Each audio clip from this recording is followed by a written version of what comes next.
Good morning, good afternoon, good evening my dear students. कैसे हैं आप? सभी का स्वागत है पटेल केमिस्ट्री क्लासेस में।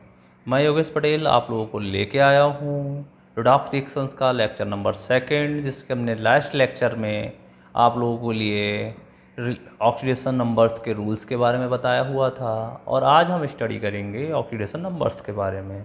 हम ऑक्सीडेशन नंबर्स के बारे में स्टडी करेंगे, जिसमें हम आपको बताएंगे कि पेरोक्साइड वाले ऑक्सीडेशन नंबर्स की वैल्यूज़ को हम कैसे फाइंड आउट करते हैं। इस वैल्यू को फाइंड आउट करने से पहले, स्टार्ट करने से पहले, मैं आप सभी से कहूँगा, जिन लोगों ने चैनल को सब्सक्राइब नहीं किया है वो चैनल को सब्सक्राइब करें और बेल आइकन को प्रेस कर दें, जिससे आगे आने वाले वीडियोस का नोटिफिकेशन आपको प्राप्त हो सके। अब हम बात करते हैं रिडॉक्स रिएक्शंस की। तो रिडॉक्स रिएक्शंस में हमने आपके लिए सारे रूल्स बता दिए थे। हमने बताया था किसी की परमाणु और अणु की ऑक्सीजन संख्याएं मुक्त अवस्था में शून्य होती हैं। ऑक्सीजन की ऑक्सीजन संख्या -2 होती है, माइनस का 1 भी होती है और माइनस का 1/2 भी होती है। ऑक्साइड के रूप में है तो -2 होगा और आपका परऑक्साइड है तो -1 होगा।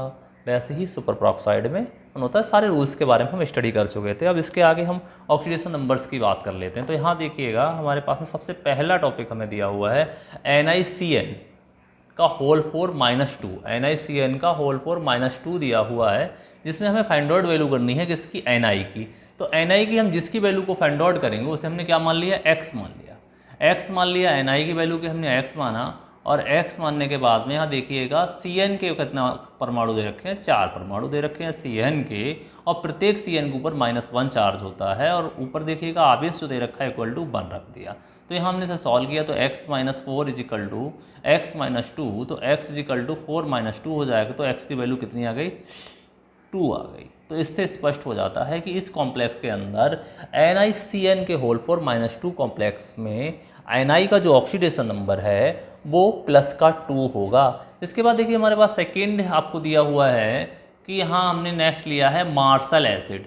और मार्शल एसिड का ऑक्सीडेशन नंबर निकालने में बहुत सारी दिक्कतें होने लगती हैं, क्योंकि एक क्या है? पेरोक्साइड है, और पेरोक्साइड के साथ दिक्कत होती ही होती है। तो इन पेरोक्साइड्स की ऑक्सीडेशन नंबर को फाइंड आउट करने के लिए हम क्या करते हैं? इसके स्ट्रक्चर को स्टडी कर लेते हैं।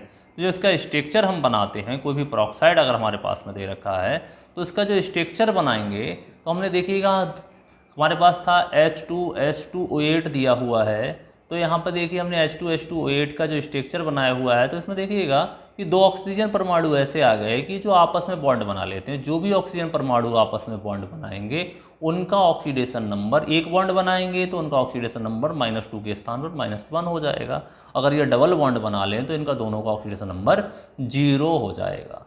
तो इसी को हमने यहाँ पर क्या किया? इसी के कारण हमने इसे 2x + 1 + 2x + 6O + O2 में जो पेरोक्साइड वाले ऑक्सीजन थे उन दोनों को हमने तोड़ दिया, और तोड़ने के बाद सबकी वैल्यू को पुट कर लिया, क्योंकि यहाँ जो 6 ऑक्सीजन बचे उनका -2 और इन दोनों ऑक्सीजन का -1 oxidation number find out put किया जाएगा। तो यहाँ रख दिया 2 + 2x + 6 - 2, 6 × -2 + 2 × -1। तो सबको सॉल्व करते हैं। 2 + 2x - 14 = 0।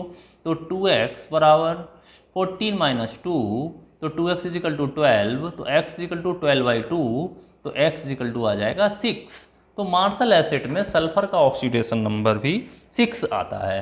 नेक्स्ट है हमारे पास कैरो एसिड है। तो कैरो एसिड का भी हमने स्ट्रक्चर को बनाया, तो उसके अंदर भी हमें एक ऑक्सीजन ऐसा दिख रहा है, ऑक्सीजन अणु जो क्या बना रहा है? पेरोक्साइड बना रहा है। पेरोक्साइड का अणु है, तो इसे भी हमने तोड़ लिया। किस में? इसे भी हमने तोड़ा 2 + x 3O + O2 में। यहाँ 3 ऑक्सीजन का ऑक्सीडेशन नंबर -2 और 2 का -1 लगेगा। तो इसे हम सॉल्व करेंगे तो ये सीधे सीधे निकल के आ जाएगा आपका x = +6। इसके बाद नेक्स्ट है हमारे पास पोटेशियम परमैंगनेट। पोटेशियम परमैंगनेट यानी कि KMnO4, जिसे लाल दवा भी कहा जाता है, और ये बहुत ही उपयोगी है, जर्मनाशी होती है भैया। यहाँ पर देखिए पोटेशियम फर्स्ट ग्रुप का है तो इसका ऑक्सीडेशन नंबर 1 हो जाएगा। Mn का फाइंड आउट करना है तो इसे x मान लिया। ऑक्सीजन कितने हैं? 4, और एक ऑक्सीजन का -2 होता है, बराबर 0 रख दिया हमने। तो 1 + x, अब 4 दूनी 8 हो जाता है, तो -8 = 0। तो x = 8 - 1, तो x की वैल्यू हो गई 7। तो यहाँ पोटेशियम परमैंगनेट का जो ऑक्सीडेशन नंबर होगा वो 7 होगा। किसका? मैग्नीज का। इसके बाद आ गया blue chromate. Blue chromate CrO5। CrO5 का जो ऑक्सीडेशन नंबर है ये बहुत ही मुश्किल हो जाता है विदाउट स्ट्रक्चर निकालने के लिए, क्योंकि हम CrO5 में ऑक्सीजन को O2 और ऑक्सीजन के रूप में जब तोड़ेंगे तब भी इसका ऑक्सीडेशन नंबर 8 आ जाता है। बट क्रोमियम जो है वो 6 ग्रुप का एलिमेंट है, तो जिस वजह से इसका ऑक्सीडेशन नंबर 6 से अधिक होना ही नहीं चाहिए। इसके आउटर सेल में जब 6 ही इलेक्ट्रॉन होते हैं तो ऑक्सीडेशन नंबर 6 ही रहेगा। तो यहाँ से हमने स्ट्रक्चर बना दिया इसका, देखिएगा इसके अंदर 1 2 3 4, चार के चारों ऑक्सीजन क्या हैं, आपस में बॉन्ड बना रहे हैं। ये आपस में जो बॉन्ड बना रहे हैं इनका ऑक्सीडेशन नंबर -1 हो जाएगा, और ये ऑक्सीजन बचा हुआ है इसका कितना हो जाएगा -2। तो सबकी वैल्यू पुट कर दिए, यहाँ पर हो गया X + O + 2O2, या फिर 4O में भी हम तोड़ सकते हैं और उनकी वैल्यू को पुट कर देंगे। तो x प्लस माइनस का 2 + 4 × -1 = 0। तो x - 6 = x +6।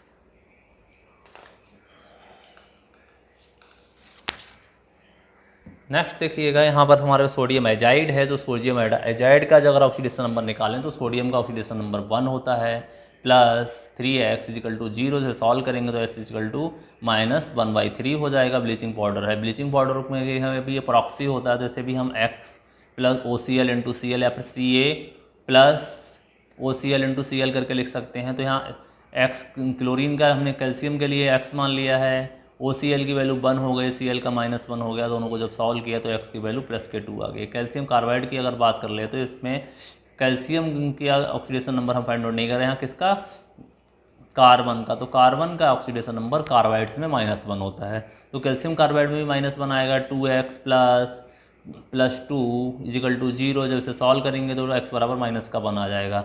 नेक्स्ट है ओलियम, ये सल्फ्यूरिक एसिड, इसी का जब इलेक्ट्रॉन सल्फ्यूरिक एसिड प्राप्त होता है, इसे ओलियम कहते हैं। तो इसमें भी सल्फर की ऑक्सीडेशन नंबर फाइंड आउट करना है, तो 2 + 1, क्योंकि सल्फर ऑक्सीजन हाइड्रोजन कितने हैं 2, तो 2 × +1 हो जाएगा, यहाँ +2x + 7 × 2। तो इसे हम जब सॉल्व करेंगे तो ये आ जाएगा 2 + 2x - 14 = 0, 2 + 2x = 14, तो 2x = 14 - 12, तो 2x = 12, x = 12/2, तो इसका आ गया 6। ऑक्सीडेशन नंबर इसका भी कितना होगा, 6 हो जाएगा।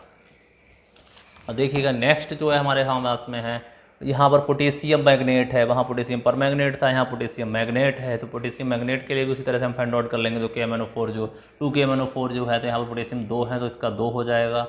Mn के लिए x मान लिया, ऑक्सीजन 4 है तो 4 का 4 ही रहेगा, और इसका जो ऑक्सीडेशन नंबर है -2 होता है, = 0। जैसे सॉल्व करेंगे तो x = +6 हो जाएगा। अब नेक्स्ट दे रखा है क्लोरीन ऑक्साइड दे रखा है, तो यहाँ पर देखिएगा, यहाँ क्लोरीन का ऑक्सीडेशन नंबर फाइंड आउट करना है। क्लोरीन की वैल्यू कितने दे रखे हैं, 2 क्लोरीन है तो 2x मान लेंगे, +7 × -2 = 0, तो 2x = 14, तो x = 14, तो x = 14/2, तो x का वैल्यू 7 आ जाएगा। इसके बाद हमारे पास में अमोनियम है, तो अमोनियम में 1 पॉजिटिव होता है, तो इस कारण यहाँ पर इसकी जो वैल्यू निकालेंगे तो x + 4 + 4 × +1 = +1। तो इसे हम जब सॉल्व करेंगे तो यहाँ आ जाएगा x = -3। नेक्स्ट दे रखा है सल्फर का ऑक्साइड है, तो S4O6 - 2 में, तो 4x प्लस ऑक्सीजन 6 ऑक्सीजन है और एक ऑक्सीजन का -2 होता है, और इसके ऊपर आवेश भी जो है -2 दे रखा है। तो 4x + 6 × 2 = -2 हो जाएगा, और इसे सॉल्व करेंगे तो ये आ जाएगा 10/4, x = 10/4, तो इसे लिख देंगे x = 2.5। नेक्स्ट दे रखा है इसके पास में पोटेशियम फेरोसाइनाइड, तो पोटेशियम फेरोसाइनाइड में पोटेशियम 4 के 4 अणु हैं, तो यहाँ हो जाएगा 4 × +1 + x + 6 × -1 = 0, 4 + x - 6 = 0। जब इसे हम सॉल्व कर लेंगे तो x = 6 - 4, 6 - 4, तो x = +2 आ जाएगा। इसके लिए हम बोरियम नेक्स्ट दिया हुआ है आपके पास में बोरॉन का प्रोक्साइड है, बोरॉन का ऑक्साइड है, Br3O8 में Br की ऑक्सीडेशन नंबर निकालेंगे तो यहाँ देखिएगा सीधा सीधा 3x + 8 × -2 = 0, तो 3x - 16 = 0, तो x को बाहर ले जाएंगे तो ये हो जाएगा 16/3। नेक्स्ट है Fe3O4 में Fe का ऑक्सीडेशन नंबर फाइंड आउट करना है, तो जिसे हम जब सॉल्व करेंगे तो 8/3 आ जाएगा। ऐसे NOCl में क्लोरीन का ऑक्सीडेशन नंबर निकालेंगे तो +1 आ जाएगा। अब इसके बाद में हम बात कर लेते हैं नोट, किसी यौगिक में हम जो ऑक्सीकरण संख्या निकालते हैं वो उस यौगिक की औसत ऑक्सीकरण संख्या होती है, यानी कि किसी भी तत्व की स्टैंडर्ड ऑक्सीकरण संख्या नहीं होती। ऐसा नहीं कह सकते कि ये तत्व इससे अधिक ऑक्सीकरण संख्या या कम नहीं दिखा सकता है। वो क्या है, उसकी स्टैंडर्ड ऑक्सीडेशन नंबर है। अब इसके बाद हम बात करते हैं रेडॉक्स रिएक्शंस की बात कर लेते हैं। जो रेडॉक्स रिएक्शंस में टाइप होते हैं उनकी बात कर लेते हैं। तो यहाँ हमने लिखा हुआ है फॉर्मेट्स ऑफ रेडॉक्स रिएक्शन, और फॉर्मेट्स ऑफ रेडॉक्स रिएक्शंस की बात कर लेते हैं कितने फॉर्मेट से पाई जाती हैं। तो फर्स्ट है इसके अंदर एडिशन रिएक्शन। अब एडिशन रिएक्शंस क्या होती हैं, वही अभिक्रियाएं जिनमें दो या दो से अधिक अभिकारक आपस में संयोग करके उत्पाद का निर्माण करते हैं। वह अभिक्रियाएं जिनमें दो या दो से अधिक अभिकारक आपस में संयोग करके उत्पाद का निर्माण करते हैं, जिनकी ऑक्सीकरण संख्या दोनों अभिकारकों से भिन्न होती है। या फिर ये भी हम कह सकते हैं कि दो भिन्न भिन्न अभिकारक पदार्थ आपस में संयोग करके एक भिन्न प्रकार का उत्पाद बनाते हैं। तो वहाँ भी क्या होगा, ऑक्सीडेशन हम देख सकते हैं। कार्बन का ऑक्सीडेशन नंबर 0, ऑक्सीजन का 0, दोनों ने बाइंड किया तो CO2 बन गया। तो CO2 में कार्बन का +4, ऑक्सीजन का -2। तो एक देखिएगा, हाँ ऑक्सीजन का क्या हो रहा है, 0 से -2 हो रहा है, तो अपचयन हो रहा है, कार्बन का ऑक्सीकरण हो रहा है। That's reaction is known as the redox. कहीं देखिएगा 3Mg + N2 son of reaction Mg3 + N2, तो यहाँ बन गया Mg का +2 है और नाइट्रोजन का -3 है, तो नाइट्रोजन का रिडक्शन हो रहा है और मैग्नीज का ऑक्सीडेशन हो रहा है। नेक्स्ट दूसरा देखिएगा, यहाँ आ गई डीकम्पोजिशन रिएक्शंस, यानी अपघटन अभिक्रियाएं। ये जो अभिक्रियाएं हैं योगात्मक अभिक्रियाओं से भिन्न होती हैं। इनमें एक अभिकारक अपघटित होकर दो या दो से अधिक प्रकार के उत्पाद देता है। कोई एक अभिकारक को जब हम तोड़ते हैं तो बहुत सारे, जैसे हमने ये गिलास ले लिया और गिलास को फर्श पे डाल दिया, तो फर्श पे डाल दिया तो हम ये क्वांटिटी नहीं बता सकते कि ये गिलास कितने छोटे छोटे क्रिस्टल्स में डिवाइड हो जाएगा। तो वही यहाँ पर होता है, उसका भी क्या होता है, डिसोसिएशन होता है, डिकम्पोजिशन होता है, और यहाँ पे भी इसका भी डिकम्पोजिशन हो रहा है। यहाँ एक अभिकारक पदार्थ विघटित होकर एक से अधिक प्रकार के उत्पाद में टूट जाता है अपघटित होकर। तो पोटेशियम क्लोराइड है, तो पोटेशियम क्लोराइड को जैसे हीट करते हैं तो पोटेशियम क्लोराइड देता है और ऑक्सीजन का अणु देता है। वैसे ही वाटर के लिए हीट करते हैं तो हाइड्रोजन और ऑक्सीजन में टूट जाता है। अब आगे विस्थापन अभिक्रियाएं। अगर विस्थापन अभिक्रियाओं की हम बात करते हैं तो विस्थापन अभिक्रियाओं में देखिएगा, एक अधिक क्रियाशील यौगिक क्या करता है, कम क्रियाशील यौगिक या तत्व के लिए विस्थापित कर देता है। यह एक विशेष प्रकार की अभिक्रिया है जिसमें अधिक क्रियाशील तत्व कम क्रियाशील तत्व को विस्थापित कर देता है। कम क्रियाशील हो या फिर कम सक्रिय को विस्थापित कर देता है। अब यहाँ पर देखिए, हमने एग्जाम्पल भी लिया है A + BC sign of reaction AC + B।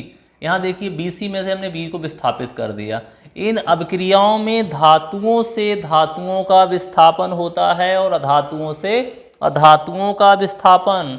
ये विस्थापन जो है सक्रियता श्रेणी के आधार पर किया जाता है। इसमें एग्जाम्पल दिया है कि देखिएगा, फेरस सल्फेट के विलयन में जिंक धातु मिलाने पर फेरस सल्फेट से फेरस विस्थापित हो जाता है और जिंक सल्फेट प्राप्त होता है। ये पुष्टि करता है कि धातु सल्फेट के विलयन में जब धातु को मिलाया, कौन सी धातु, उच्च मानक अपचयन विभव वाली धातु को मिलाया, तो यहाँ से Fe अपचयत हो गया और जिंक सल्फेट प्राप्त हुआ। Thank you. अब हम नेक्स्ट वीडियो में आपके पास में 4th लेक्चर में नेक्स्ट कंटिन्यू करेंगे रेडॉक्स रिएक्शंस के लिए। तब तक के लिए गुड बाय।